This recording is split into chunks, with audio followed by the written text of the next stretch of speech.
This war stops now. You are tired of the war. I can see on your face. End the war. Bring freedom to our people. This is your life, and it's ending 1 minute at a time. What's up? Welcome to the Stop Listen podcast. I am your host, Jamie. Howdy. In my personal life, words matter. I try to choose my words carefully and meaningfully, and it bothered me that when you come across somebody, and a lot of times it happens like with people you work with, people you see on a regular basis, but they'll just walk by you and, how's it going? And they don't break stride. That's stupid.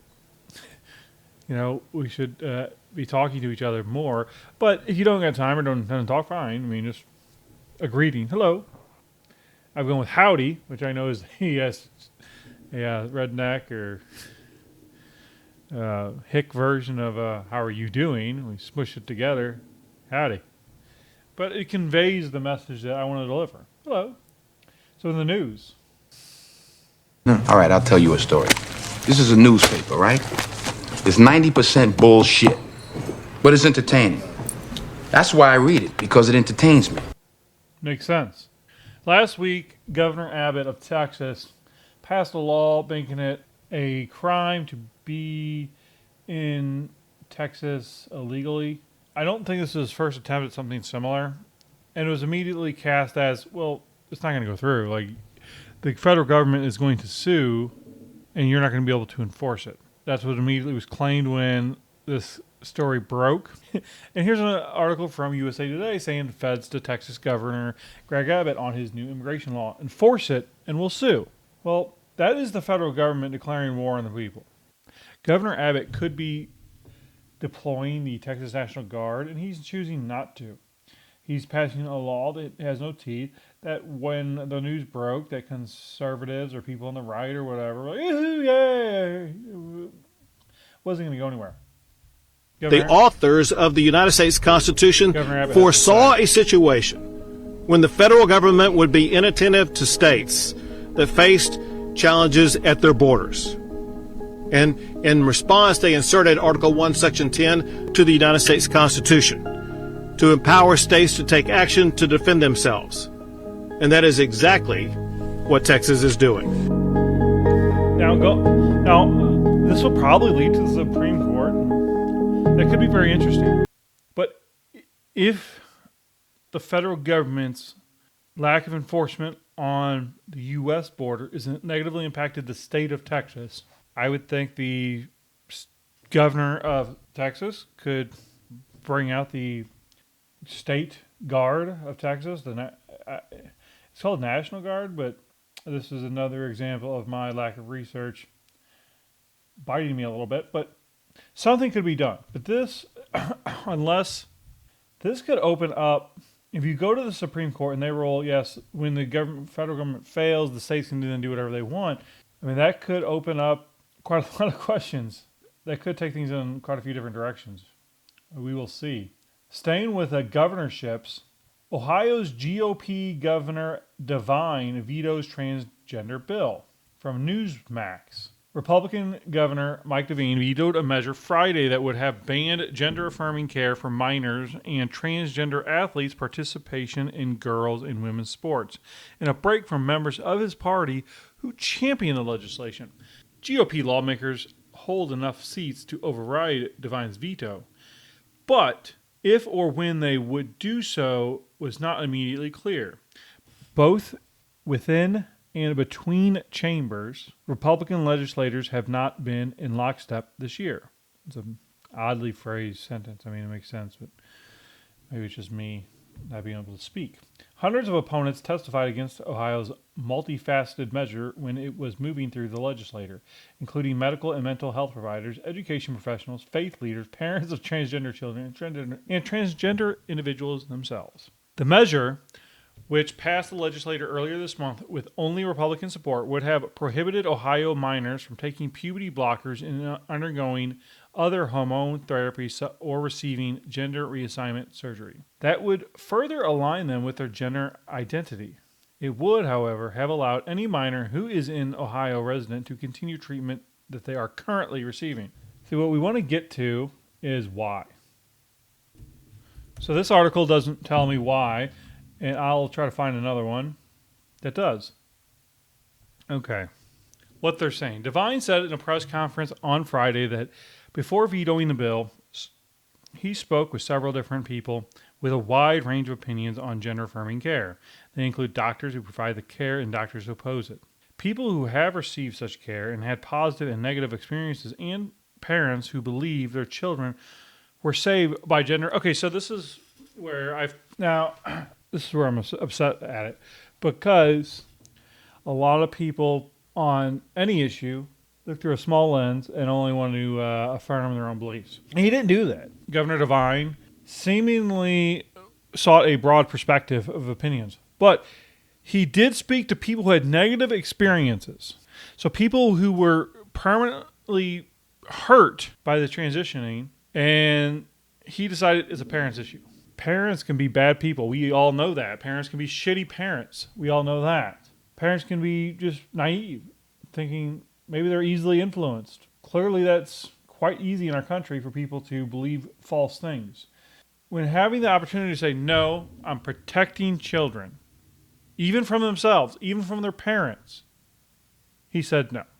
Governor DeVine, I would like to see you start advocating for the abolishment of any child abuse charges by parents, because that's their choice, right? You should be able to do anything you want to a child.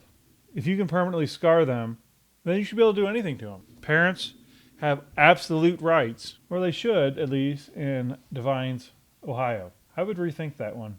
According to Breitbart, a woman walking her dog killed in a sledgehammer attack on LA college campus. An Asian woman in her 60s was killed in a sledgehammer attack on Christmas Eve morning while walking her dog on a college campus in Los Angeles County, California police said. The woman was collecting recyclables at El Camino College campus near Torrance. Okay, right there. This is far more important than recyclables, but there's no reason why there should have been recyclables to collect on a college campus if people had pride in their community. I mean, students, hey, pick stuff up, clean up, but I digress. The woman was collecting recyclables at El Camino College campus near Torrance when she was suddenly attacked by a man with a sledgehammer around 7 a.m. The man fled the scene before law enforcement arrived, and he got away with it. So a woman was murdered with a sledgehammer at 7 in the morning. How do we get out of this? How do we do better? Because, I don't know, evil or mentally ill, either way, that person needs to be locked away. Now, I don't know if this woman could be armed, being that she was in California. Probably not. But is that what we have to do?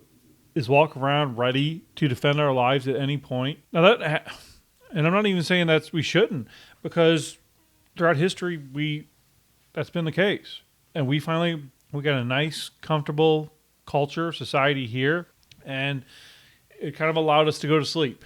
And now people are being attacked with sledgehammers and dying. From Business Insider, after we divorced, my ex and I decided to try nesting. Our kids live in the family home, and we take turns staying with them. I am talking about this because the headline struck me, and it sounded completely ridiculous. But flipping back to, the standard, all right, we sell the family home, mom and dad each get their own home, but the kids shuffle back and forth. This is actually kind of possibly a better alternative. I mean, the best alternative would be to not be a selfish person, because I guarantee you one person in that coupling is probably so selfish, and that's why the marriage ended. And at least they're thinking about what to do with their children and what's best for them.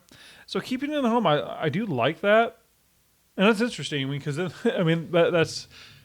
would not work for everyone, obviously, because you have to maintain the home, and then both parents would have to maintain their own residence.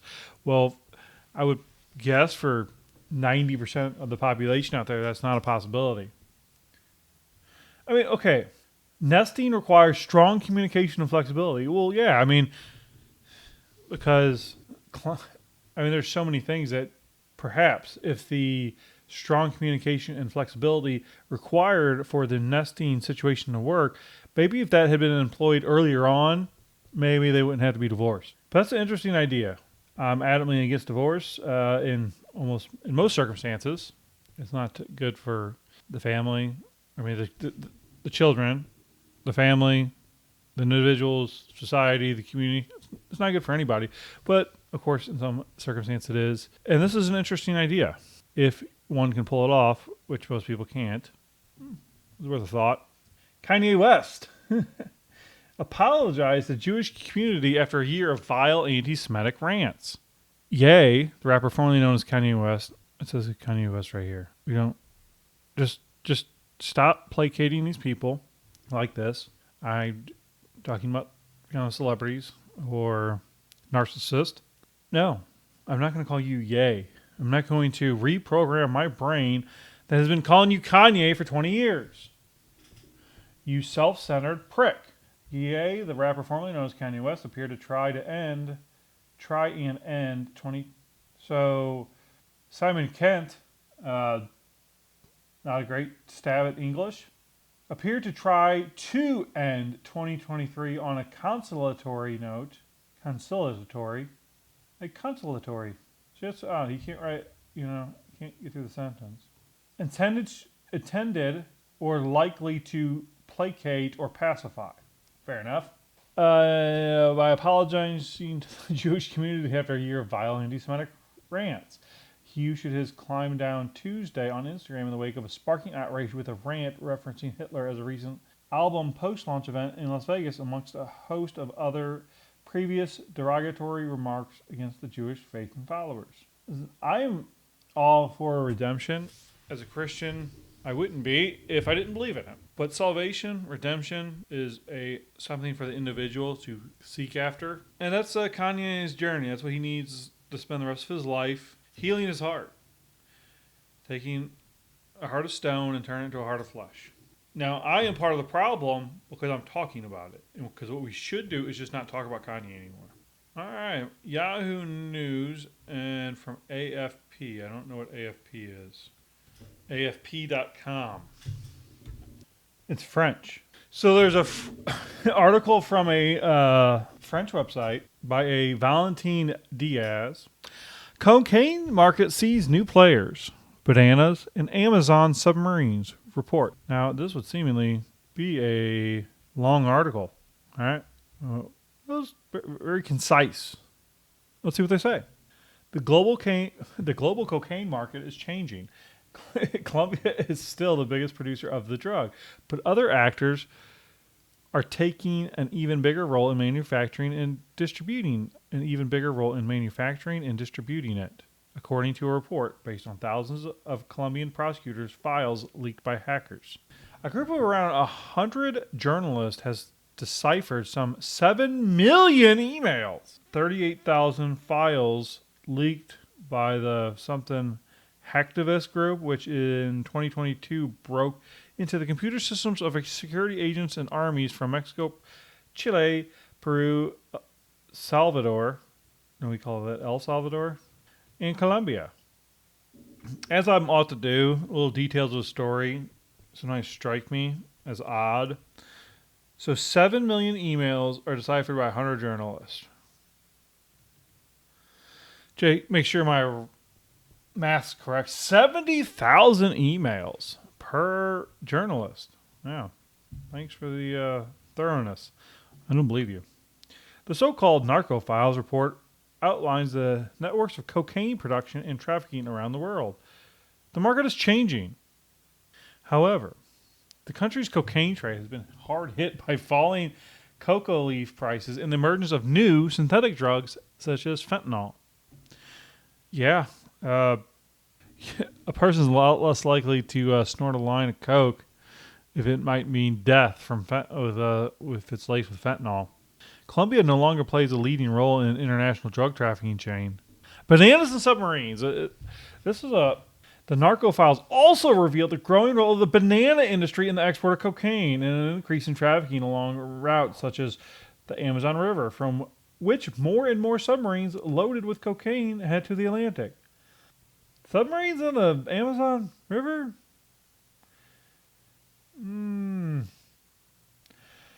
So, bananas are a major export, a legitimate export of Colombia. They're shocked to find out that they actually smuggle cocaine in banana containers. Shocking. I have no idea the purpose of this article in any way. I don't know what to make of it. 3 minutes. That's a 3-minute read. Okay. Yeah, cocaine. Thanks. Well, we can't... I don't want to end things on that note. 6 states are rethinking how they run their primaries in 2024. At least 6 states are considering changing their primary elections in 2024, with nearly all looking at ways to open up partisan primaries to involve more voters. Partisan primaries are some of the lowest turnout and most important elections in the U.S. That's what happens when you have low anticipation. And I don't know if I've ever voted in a presidential primary. They seem to, maybe I'll do that this year. Maybe not. Supporters say opening up primaries to all voters would reduce extremism in politics and engage more Americans, while critics say the parties are entitled to nominate candidates as they choose. Well, you allowed people who are never, say, goes either way, but Democrats to vote for the Republican primary. In some states, you have to be registered in that party to vote in it, and some of you don't. So if you're a Democrat and you're going to vote Democrat no matter what, so what you want to do is I would vote for the candidate who is the least threat. So you don't want to say things like have strong beliefs. We want milquetoast opinions, but decisive action is what they're really getting at. Okay, Arizona. Nearly 1.5 Arizona voters are unaffiliated with any party. Now, I've said previously I've only voted for one party, but I'm not a member of that party. And maybe I should be. Perhaps I should join the party, but I don't even like the way that feels. I would have to say, to be honest, I'm a Republican. I'm a registered Republican. And that just feels so sleazy to me. It's just a hat to put on, but it's not a hat that I will put on, not unless there's some radical change. In 2023, Pennsylvania lawmakers advanced 2 bills that would allow independent voters to cast ballots in partisan primaries in the state, where nearly 1 million voters are unaffiliated with any political party and cannot currently vote in any partisan primaries. It's politics. I don't know. It makes sense. I mean, I know the end goal, and the end goal is I'm against. So the last election, it was an open primary, I guess. That may not be the proper term, but that both parties were starting fresh. There was no incumbent. So we had Michael Bloomberg get into the race late. Kamala Harris dropped out early. Old Bernie Sanders, Elizabeth Warren, Joe Biden, Pete Buttigieg. I voted for President Donald Trump in the last election. So if I wanted to increase the chances that he was going to get elected, I'd say I would vote. Because yes, I only vote one way, but I'm independent, I guess you'd call me, because I'm not registered. So Biden was always hey man, we're gonna heal, we're all gonna get along now, vote for this old white feller. That's obviously who the Democrats wanted. They were kind of waiting around. I think he lost New Hampshire and Iowa, then he won in South Carolina, and they're like, okay, now we can get behind him. And then from there, he just sailed into the nomination. Now Michael Bloomberg is a successful businessman, so it's like, well, he could have been quite a threat to Trump, but he would have got on stage with him, and he is a tiny little man. So Michael Bloomberg is 5'7". Trump is like 6'3", 6'4", something like that. He would have towered over him, and that would have been a good look. But still, he's a successful businessman, and I don't know, could have. So, like, if I'm bound and determined to vote for Trump and wanting to put out the weakest competition for him, see, Elizabeth Warren would have been scary because, though not brilliant, she, being a woman and how Donald Trump is, that could be a little scary. I mean, Bernie Sanders is a crazy man, and Pete Buttigieg. So what I would have done is said, you know what? Pete Buttigieg has no experience, and that will probably be brought up a lot more once we get to the general.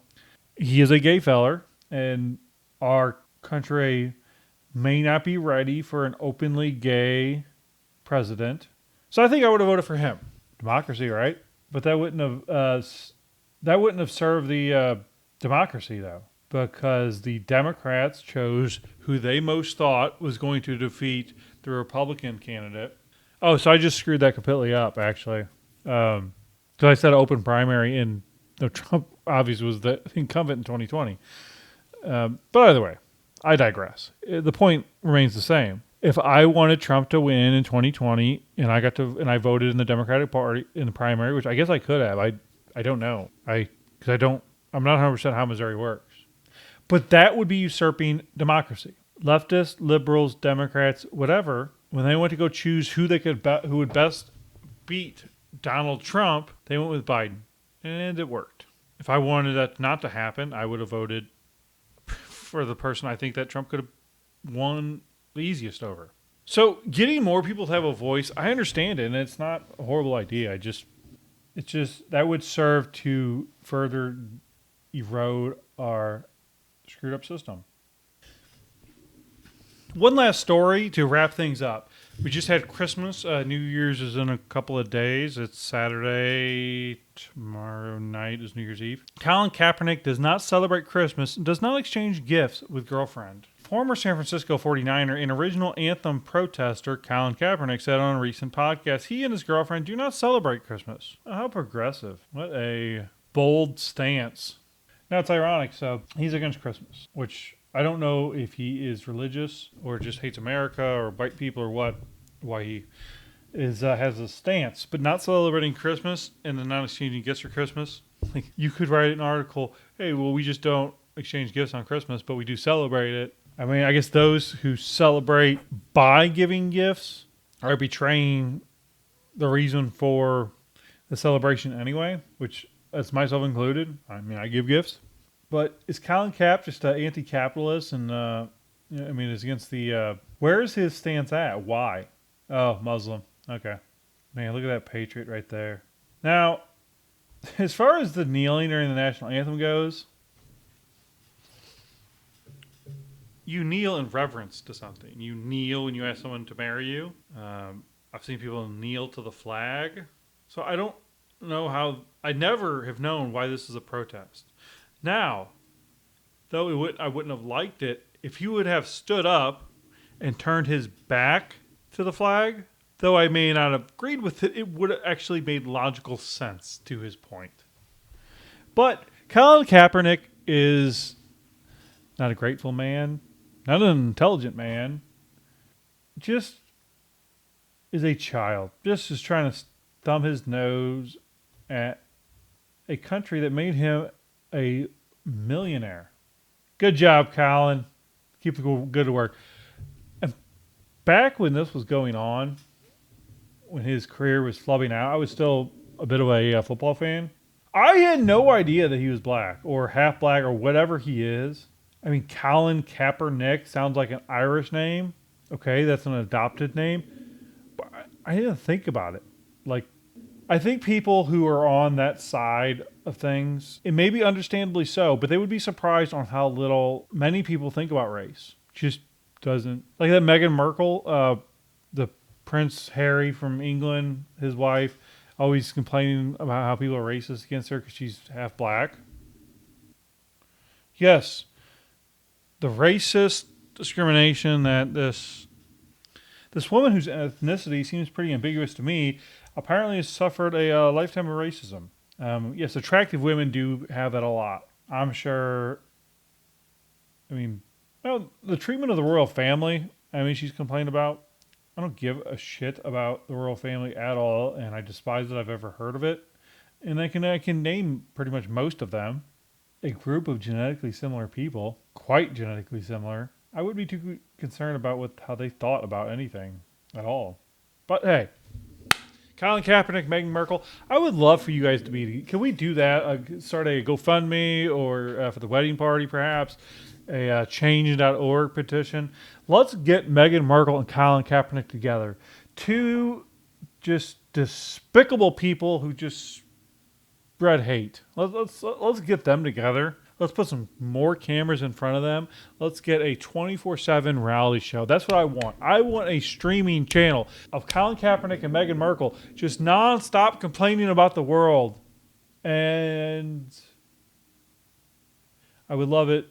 You make sure you put get some body cams on their staff, on their waiters and their housekeepers and so forth. I'd like to get their, I want to get the servant's perspective on the wealthy, privileged couple. I want to get their perspective on it. But that's all I have. Thanks for stopping and listening. Maybe I should start saying that. I need a better closing line. Thanks for stopping and listening. So like, subscribe, follow, comment, do all the things.